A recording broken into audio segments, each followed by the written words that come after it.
Hello everyone, I am Janki Barot, Assistant Professor of Computer Engineering Department, Aditya Silverok Institute of Technology. Today I am going to discuss mutual exclusion and semaphore in this video lecture. Let us see the agenda of today's lecture. We are going to discuss mutual exclusion, how we can achieve mutual exclusion by disabling the interrupt and semaphore. We are going to briefly discuss semaphore also. In a previous lecture, already I have discussed about the critical region problem, and mutual exclusion. So we are starting with the achieve mutual exclusion methods, right? By using all this approach, we can achieve mutual exclusion, right? Mutual exclusion is that if any one process is running in its critical region, another process will not enter in its critical region, right? So first approach is busy waiting. The second one is sleep and wake up method. The third approach will be semaphore. Fourth approach, fifth will mutex and monitors, and the last one is message passing, right? So we are going to focus on a busy waiting by disabling the interrupt. Okay. Now what we are basically doing here, we are disabling interrupts. Interrupt is like it is used to suspend the current running process, and it will use for switching the another process to run in its critical region, right? So we'll discuss that a process runs until it invokes an operating system service or until it is interrupted. Process runs until it invokes an operating system service or until it is interrupted, right? By disabling the interrupts, it guarantees that mutual exclusion. If no any other process will interrupted by any other process or any particular process, it is obvious that the process will run in its critical region and there will be no waiting mode. Okay. So processor is limited in its ability to interleave programs. It will not work in a multi-processor architecture. Why? Because here we are disabling the interrupt. We won't allow any process, any interrupt, right? While running single process. Should a user process be allowed to disable interrupts? Let us discuss that if one single processor system, the simplest solution to achieve mutual exclusion is to disable the interrupts when a process is in critical region. This will prevent any interrupt service routine such as IO interrupt request and system timers, right, from running. So what will happen? We are effectively preventing a process for being interrupted, right? Although this solution is effective, it leads to many problems. Why? Because if we are using single processor system, it is best, right? But if the critical section is long, if the critical section is long, then the system clock will drift every time. System clock will drift every time a critical section is executed because the timer interrupt is no longer serviced. Why? Because we have already disabled the system timer interrupt so that if any process is running in a critical region, right, timer system clock, basic system clock will be drifted, right? So tracking the time is impossible during the critical section. While running any process in a critical section, what will happen? This we are not able to track time.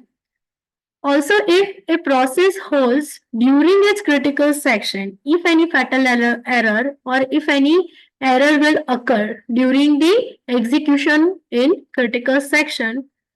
Control will never be returned to another process, right? Control will never be returned to another process, and what will happen? All entire process will be on hold, right? So here what will happen? We are doing disabling the interrupts so that we can achieve the busy waiting, right? Another method is sleep and wake up. Sleep and wake up. In sleep and wake up method, again it will happen that if in a critical region during execution of any process, if any fatal error occurs, right, and wake up method won't executed, then the whole process will be on hold, right? Now the next is a semaphore. Let us discuss semaphore. Now, first of all, what is semaphore? A semaphore S is an integer variable that is apart from initialization. It is just a normal integer variable which is accessed only through two standard atomic operation, wait and signal. Semaphore is nothing but it's a integer variable, simple integer variable which can be the value of s. The variable s can be accessed through two methods, that is wait and signal, right? Now let us discuss what is wait method and what is signal method, right? Here I have defined that what is wait method. Here we have seen that we are passing the value of s, right? That means we have some initialized value of s, semaphore, integer variable, so that we can pass this value in this function, wait function, okay? When you enter this wait method, we have a loop, that is a while loop, right? While s is less than or equals 0. If it is true, it will enter to the body part of the while. Otherwise, when while s less than or equals 0 will be false, it will automatically go to the next instruction, that is s minus minus, s minus 1. So here we are decreasing the value of s by 1. Let us see what is signal method.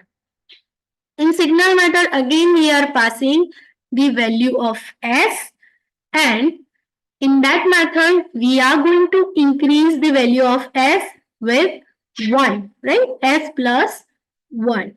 In wait and signal for operation, testing of s and its possible modification is an indivisible operation.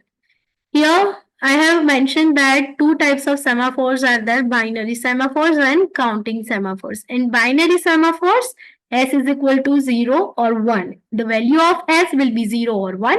And in counting semaphore, the s may take any non-negative values.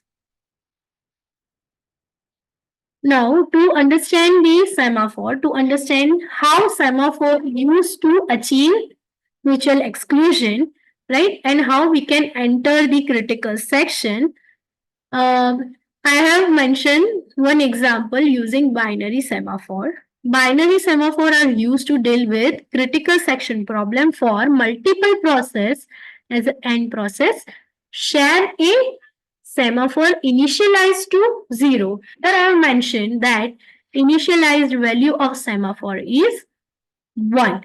Okay. Now, in a previous lecture, critical section problem, I mentioned that there must be entry section and exit section before and after critical section, right? So what we have done here, we have mentioned wait and signal before and after the critical section, right?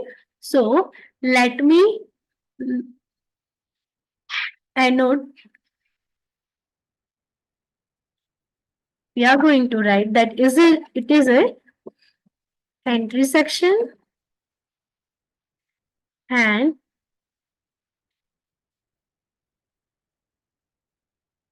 it is exit section. Okay. So here, as per critical section problem, to solve that problem, we are having entry section, critical section, and exit section. After that, remainder section, right? So here, what we have done in entry section, we have put the method wait, and for exit section, we have used signal method, right? Now let us assume that we have two process. We have two process, P1 and P2, right? When P1 comes, it will enter in the entry section, right? So what will happen? The wait method will be executed, right? Now, initially the value of S is equal to 1. So what will happen here? P1 process will try to enter in a critical section for execution. So process need to enter in an entry section. In entry section, we have used here wait method, right? Now let's see the wait methods logic. Here, if you see, in this method, we are using while loop and decreasing the S semaphore, right? Now, when when P1 process will enter into the wait method, it will read that wait S. What is the value of S? S is equal to 1.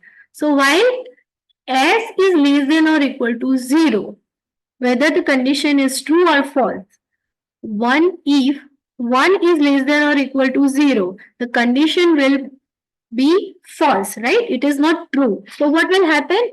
It will automatically come to the next instruction, that is S minus minus. And what will happen?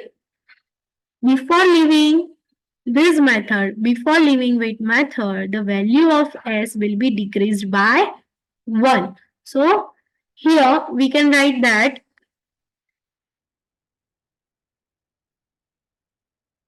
in an entry section, the value of S equal to 0, right? Now, let us move to the next slide. When you come out of this method, the value of S will be decreased by 1 and the process 1 P1 will easily enter into the critical section, right? Meanwhile, the process P2 will try to enter entry section, right? So what will happen there? When P2 will try to enter wait method, right? We'll try to execute wait method. What will happen? Again, we'll see the wait method. When P2 will enter wait method, what will happen? It will go through while loop while S is less than or equal 0. Now here, what is the current value of S? That is 0. That is 0. So the condition is true. While S is less than equal 0. Yes, 0 is equal to 0. The condition will be true. When this condition will true, it will go to the while's body part, right? But here we haven't mentioned any body of this loop, right? So what will happen? We have mentioned here, we are ending this loop without describing the body part. So what will happen? it will continuously check that whether S is less than or equal to 0 or not. If it is true, then it will continuously find its execution mode. Now, without that, it won't be able to come out of while. So here basically what we are doing, we are creating infinite busy waiting, right? Here we are creating the busy waiting, right, for P2. So likewise we are waiting, we are putting P2 process in a wait mode, right? As soon as the value of S will be changed, this condition will be false, the process can come out of this loop, right? So here we have discussed that when P1 leaves wait method and enter critical section, it will change the value of S to 0.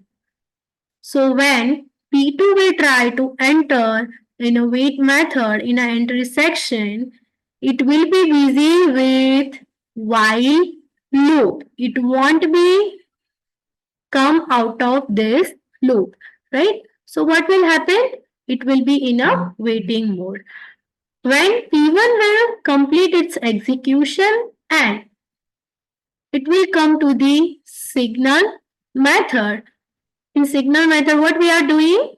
We are increasing the value of S by 1. So what will happen when critical P1 will come out of critical section and execute and enter in a signal method with the value S is equal to 0, it will enter, and when it will come out of the signal method, it will be increased by 1. So we can see that here when P1 will leave exit section, when P1 will leave signal method, it will be updated with 1. 0 plus 1, that is 1. As soon as the value of S will be changed, as soon as the value of S will be changed, here P2 process, in a P2 process, initially that was 0, so that it was in a busy wait, right? In a entry section. As soon as it will change the method of, it will change the value of S, it will automatically, here, when S will turn to 0, to 1 from 0,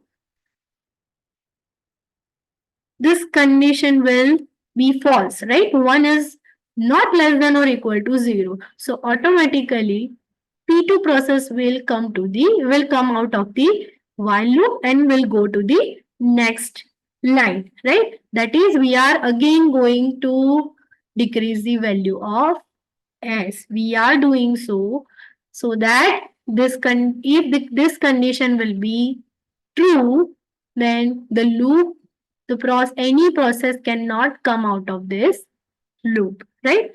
So that another process will be in wait mode, right? So likewise, P2, P3, P4, P5, we can do busy wait. We can create busy wait for all the process, and we can allow only one process in its critical region using semaphore, and through that we can achieve mutual exclusion, right?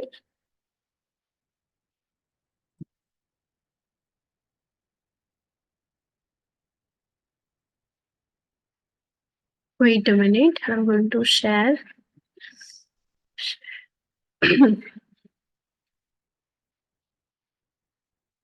Okay. So counting semaphore can be used to control access to a given resource consisting of a finite number of instances. Each process that wishes to use a resource performs a wait operation on the semaphore. When the count for the semaphore goes to 1, all resources are being used. And the process that wish to use a resource will block until count become greater than 0. Right? Why? Because we have given the we have put the condition that s is less than equal to 0. That means if it is greater than 0, then what will happen? This condition will be false and automatically it will come out of this loop. And if it is negative or 0, then what will happen? All the process which want to access common resource need to wait. Okay. So let us revise what we have learned during this lecture. We have discussed mutual exclusion, how we can achieve the mutual exclusion. These all are the techniques through which we can achieve mutual exclusion. In out of these techniques, we have discussed busy waiting and sleep wake up. Busy waiting can be achieved by the disabling the interrupts, right? And this is the disadvantage. If we disable the interrupt, we will also drift the system clock. We also block the time tracking, right? So,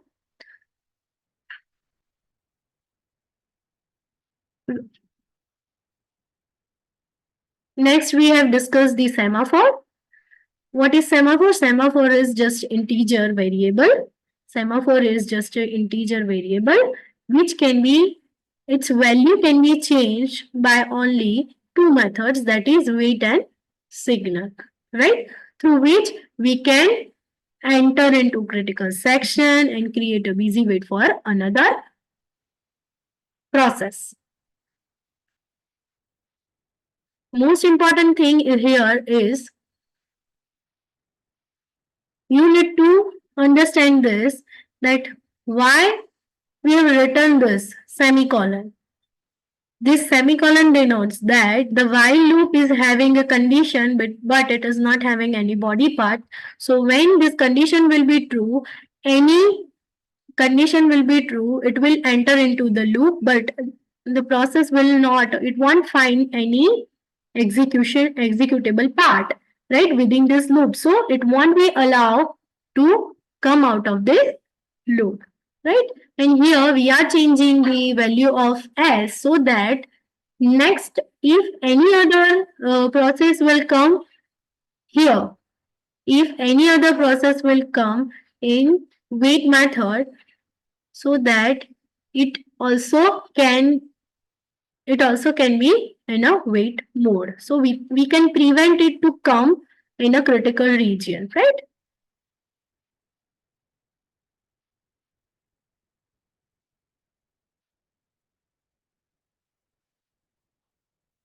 Okay, I just want to explain you again that what is critical section.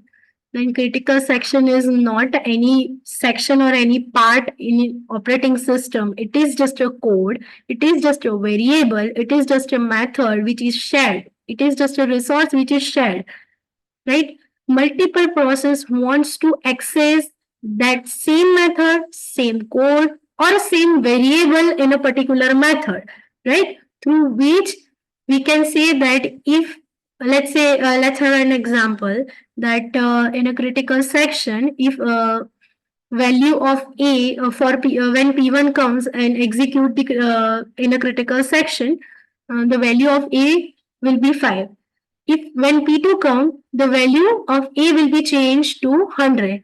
And if P3 comes, the value of A will be changing to 80. So every time when a different process will be executed, the value of same variable can be changed, right? So we can say that shared variable or a shared resource or shared method if multiple process want to use, right, that is called critical section, right? So that if any value, any variable value won't affect on any other process. Okay, thank you.